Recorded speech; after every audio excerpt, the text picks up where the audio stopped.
Hi, everyone. I'm Maggie McGrath, editor of Forbes Women.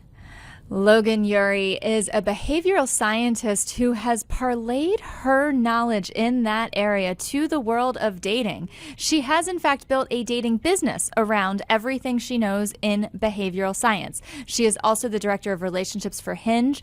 And in very new news, she is an on-air expert in a new Netflix series called Later Daters. Logan, thank you so much for joining us. Thank you for having me. It is the fall, which is also known as cuffing season, so I suppose it's timely to talk about dating. But when is it not timely to talk about dating? Relationships are a key part of all of our lives. But I want to zoom back a little bit because you studied psychology at Harvard, you ran Google's behavioral science team, yet you sit here today as the founder of a dating business. How did one lead to the next? Yeah, so I've always had these dual interests in psychology and how people make decisions, and then also in relationships and dating and how people love. And I've been able to create a career that combines both of those. So, yes, out of college, I worked at Google in various roles, ultimately leading our behavioral science team. So, we would apply lessons from the field of behavioral science, the study of how we make decisions, to Google products, Google marketing. But at the same time, I was single and I was on dating apps, I was struggling, and I had this deep desire to learn more about it. So I started this series, Talks at Google Modern Romance, where I would bring in experts and we would talk about how the dating landscape was changing in the age of apps, technology, etc. And so from the really huge reception that got, I felt so motivated to pursue this. And so I started coaching on my own, at first for free, then for not that much money per hour. And I really felt like I was helping people because I took these tools from the field of relationship science and applied them to help people with their behavioral change. And then I ended up taking a few years off, researching for my book, which is called How to Not Die Alone. That's where I really was able to combine these two areas of interest. And now I have my book. I work as a dating coach. I have dating coaches who I've trained who work for me. And then I also have this role at Hinge. That's so interesting. So many entrepreneurs have a light bulb moment, but for you, it kind of sounds like it was a series of moments in doing these talks at Google. Yes, I think I'd always been interested in this, but if somebody said, hey, can you make a career out of being interested in dating? I would say no. If that were true, everyone would do it. And I even remember shortly after Google, I went to Airbnb for a bit and I told my dad that I was quitting. And he just was like, what are you quitting for? What's coming next? And I feel like it's hard as an entrepreneur to really explain your vision to someone, but I just knew that dating was changing so much and people really needed help. And I felt like I had access to a lot of information from academia and from all the psychology research that could really help people. And so I would say it was a series of aha moments, but there was actually this moment when I was walking in Golden Gate Park and a tree fell on me, which is a freak thing that happens a few times a year to people, and people often die from it. And after this experience, I threw an obituary party where I had all of my friends look at photos of themselves, which I'd aged using one of those apps. And you had to look at photos of yourself for 10 minutes and then write your future obituary. And the point of it, think about, how do you want people to remember you? What do you want your legacy to be? And so many people really changed their lives after this. People broke up with their boyfriend or girlfriend. People adopted children. And for me, it was so clear that I wanted to build this empire in dating. And so that is really one of the reasons why I quit my corporate job and jumped into dating. A tree literally fell on your head. There are people who talk about that figuratively. Well, I'm glad you're safe, first and foremost, but that is such an interesting journey. Now, obviously, you've built a career around this, and this could probably be a college thesis, but what has been the most surprising learning within the world of behavioral science that you have taken to your dating coaching? Is there like one or two pieces of research that fundamentally changed the way you think about your work? A huge part of behavioral science is you think you know what you want, but you're wrong. So we don't understand how much our decisions are impacted by the environment in which we make it or the default that we have. And so when I work as a coach, oftentimes people come into my metaphorical office and they say, Logan, I know exactly what I want. I want a 5'6" skinny redhead who plays tennis. When I talk to this guy, I'm like, okay, have you dated anyone like that before? And they're like, yeah, a bunch of people. It just didn't work out. I need to find the right 5'6" skinny redhead tennis player. I say, is it possible that this is not the right person person for you. And so really helping them understand that the person who's going to make them happiest long term very well might not be their so-called type, and really working with them to understand how to date like a scientist, how to test their hypothesis, and how to understand that who they've been drawn to for a long time, it hasn't been working out, and maybe a different type of person is who they'll end up with. Date like a scientist. That is so interesting. Now, I recognize that you do work for Hinge, but relationships happen in the real world. And so I wonder how much of your work as a behavioral scientist is undoing the bad habits that we've learned from our apps and from our phones and just being heads down in digital culture all the time. Yeah, it's really interesting to think about how modern relationships work. So the research shows that if you meet online versus if you meet through friends, once you get to that first date, things play out pretty much the same way. And so I like to think about Hinge as the modern matchmaker, where it's introducing you to somebody, but then once you get to the date, it's really up to you. And so I think that there are a lot of ways that technology helps us out. For example, there are groups that we call thin dating markets. So people over 55, people in rural areas, people in the LGBTQ plus community, where dating online helps them because it's not as clear how many people nearby are single and in their group. It also makes things harder. I think a lot of people are distracted. You wouldn't believe how many people I have to tell, put away your phone on a date. Don't show them the meme in the middle of the date. Text you later. That's a great way to keep in touch. And so I think a lot of times we use our phones as a crutch, but it really gets in the way of connection. And if you want to have a memorable first date, keep your phone in your pocket. Keep your phone in your pocket. Yeah. I have a New Yorker cartoon that one of my best friends sent to me, and it's this family, and it's like, oh, you want to take your phone out at dinner? And someone else at the table has like an axe, like ready to like cut off their head. And this was years ago. This was even, and I think, you know, the epidemic of all of us with our heads in our phone has even gotten worse. But you raise a good point about those thin dating pools, and I want to ask, you know, if you look across all age groups, what are the biggest challenges across ages? Is there one challenge affecting all the ages, all the demographics, or are the challenges specific to the dating pool you're in? The first thing I'll start with is this idea that we're born knowing how to love, but we're not born knowing how to date. So what that means is that we don't magically wake up one day at 20, 30, 40, etc., and really know how to date. And it's a skill that we have to learn. And that's one of the reasons I was so excited about doing this Netflix show, The Later Daters, because it really is about taking people who are 55 plus, who have not had the opportunity to really develop those healthy dating skills, and introduce them to new ways of thinking, breaking their old patterns, teaching them new approaches, and really getting them out there in a way where this time it'll work. What I've found is that when you're dating in your 20s or your 30s, it's more like a startup. It's two people coming together and building a company. And startups are hard and startups are messy. But when you're dating at an older age, let's say 50s or 60s, it's much more like a merger. It's two complete companies coming together, and mergers are notoriously hard because what happens in a merger? You have an HR department and I have an HR department. Guess what? We both have our own CEOs, and it's pretty hard to combine those things because you have a way that you like to set up your fridge. You have the time you like to set your alarm for in the morning. And so I think that when older daters talk about the struggle to combine lives, that's very real. I'm 35 years old and I like to set up my fridge and wake up at a certain time. So some of these mergers are happening at earlier ages than. Yes, it's true. Without giving away the goose, what is a tip or two that you found useful on this Netflix series? Or was it not that you were giving these couples advice so much as listening to them and teaching them how to date? Yeah, so the show is 6 single people who are over 55. And what I really like about it is that you meet them in context. So you meet them with their ex-wife, with their daughter, with their granddaughter, and you really see them not in some fantasy suite, but really just in their own homes and what it's like to be them. And then I'm their coach working with them to understand their relationship history. I get them hyped for their date. I talk to them after the date, and we're really trying to bring them on a journey from where they started to a better place, whether that's finding love or just learning. And so one tip that I use consistently throughout the show was really leading with vulnerability. So many of us have something about ourselves that we think makes us undateable or unworthy of love.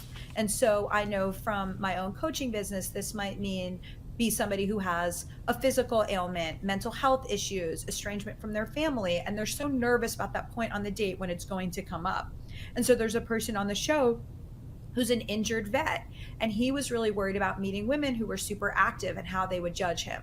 There's another woman on the show who has her doctorate, and she felt like people might judge her for that. And so we did work where we role played saying that thing about themselves, and then understanding if somebody doesn't accept you for it, it's not a judgment on you. It just means you're not the right match, and actually better to get that information sooner rather than later. So leading with vulnerability and practicing owning your narrative and sharing it from a place of strength is something that I think every dater could benefit from.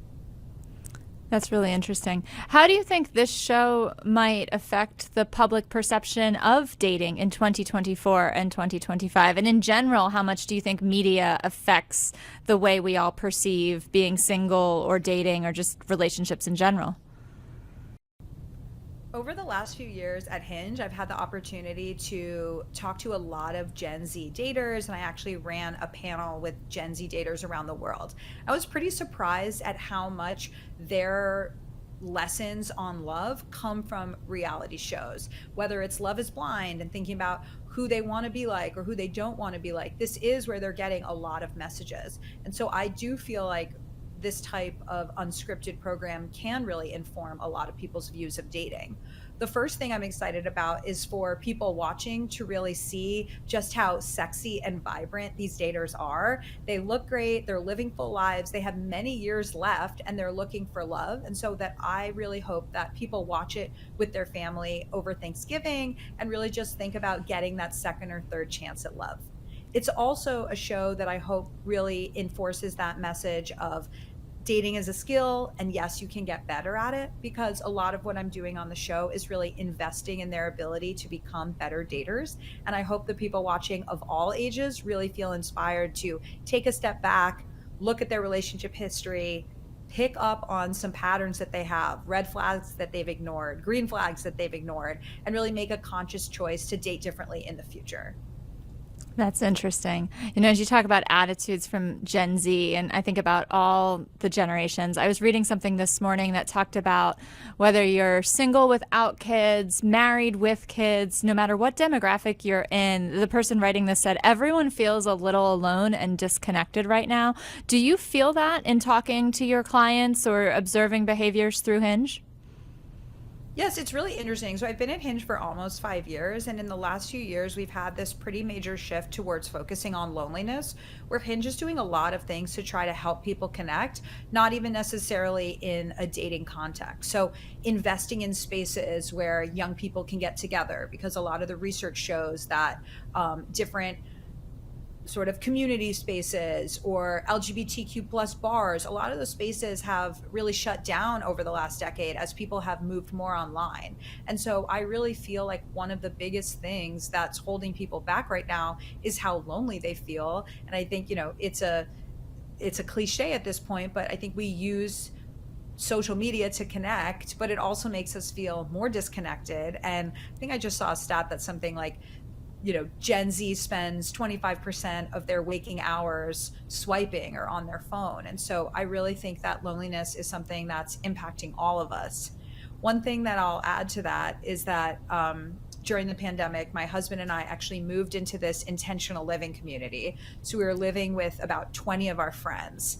And instead of riding out the pandemic really solo, we were with this group where we all ate dinner together at night at 7:30, and now a bunch of people there have kids, and I don't live there anymore. I live down the street, but it's really a beautiful way to combat loneliness, to really think about how can I reject some of the societal norms, like everyone needs to live apart in their own concrete boxes, and how can we really think about redesigning systems that actually support new couples or new parents. Redesigning systems to support new couples and new parents. I am not in the habit of making predictions, but I think that piece that you said there is going to be a bigger and bigger talking point in the coming years. I talked to another founder who grew up in a collective, much like the one that you're describing, and she said that it informs the way she builds her company. So there are really lots that you can learn from those communities. Though I'm wondering, Logan, as someone who has studied psychology, behavioral science, and the research, has there ever been a time that the science and the research comes into conflict with something that you've observed in real life in your own relationship, and as a coach you've had to navigate that tension?